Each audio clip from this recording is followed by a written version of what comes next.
the most important thing that I hate today. Gillette put out an ad. Okay, this is a really, really stupid ad. This ad is all about how men have created a crisis of masculinity in America, that men have trained their boys to be bad, that men are somehow responsible for all of the ills in American society. Here's a little bit of Gillette, which makes its money off of men shaving, which, by the way, shaving is a gender construct.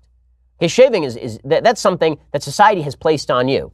So if we really want to get rid of the gender construct, we should put Gillette out of business. Nobody should shave. Men, women, nobody. Just let your natural body hair grow free, Gillette.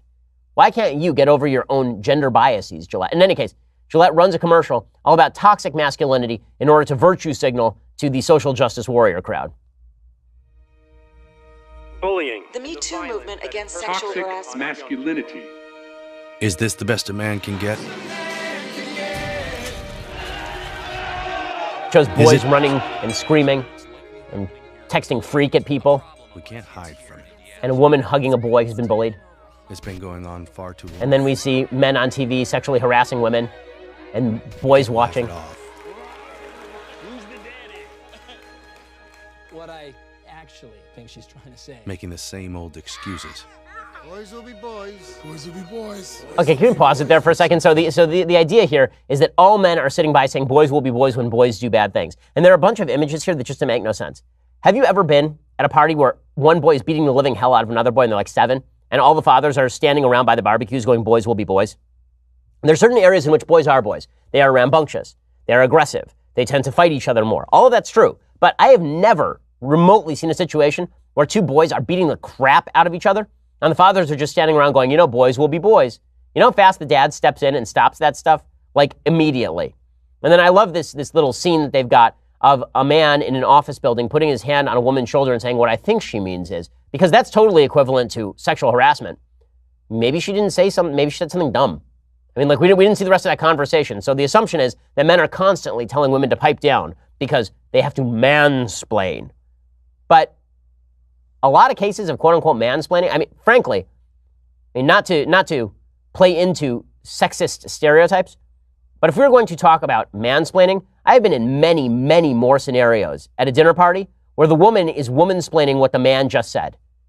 Okay, this happens all the time, because men are dunderheads and men say dumb stuff.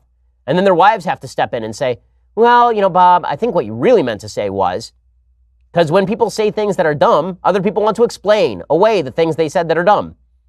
But anytime a man says this to a woman now, it must be that it's immediately sexist. And then you've got a bunch of men standing by the barbecues saying boys will be boys, because that's what men have been doing for generations, is just pretending that toxic masculinity and toxicity is no problem.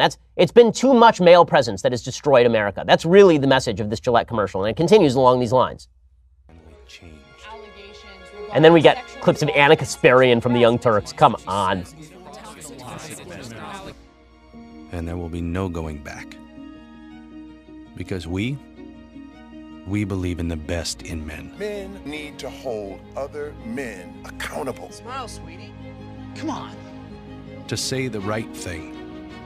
To act the right way. Bro, not cool. I think that's my favorite part of the commercial, is a good-looking girl walks down the street and a guy goes, oh ho. And another guy goes, hey, dude, not cool. You cannot find that girl attractive. Very bad. I mean, if you walk up to her and you ask her for her phone number, immediately you are a part of rape culture now.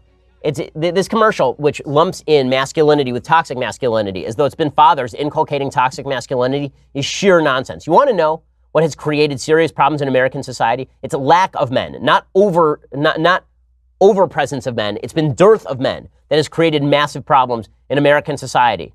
Today, according to the U.S. Census Bureau, some 23% of American children live with a single mother. That percentage has tripled since 1960. As of 2012, 55% of black kids and 31% of Hispanic kids live with one parent, predominantly the mother. And are they getting a male presence at school? No. It turns out 76% of teachers are female. 80% of social workers are female.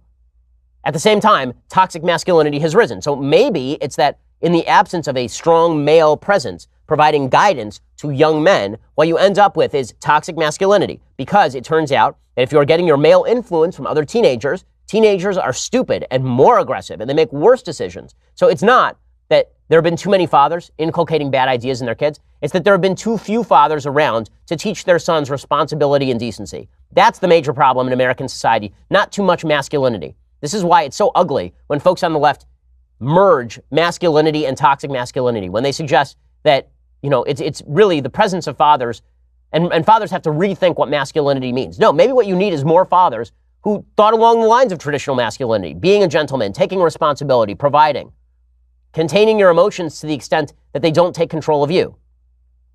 It's really, really dumb. Again, the fact is that it is dearth of men that has created the massive problem. 70% of inmates grew up in a one-parent home as of 1987. The Center for Children and Families found that 70% of gang members, high school dropouts, teen suicides, teen pregnancies, and teen substance abusers come from single mother homes. So maybe the best a man can get is a father. Maybe the best a man can get is being a dad and a husband. Maybe the best a man can get is not lack of masculinity, it's more masculinity. Because traditionally, masculinity is what stands between innocent people and the wolves.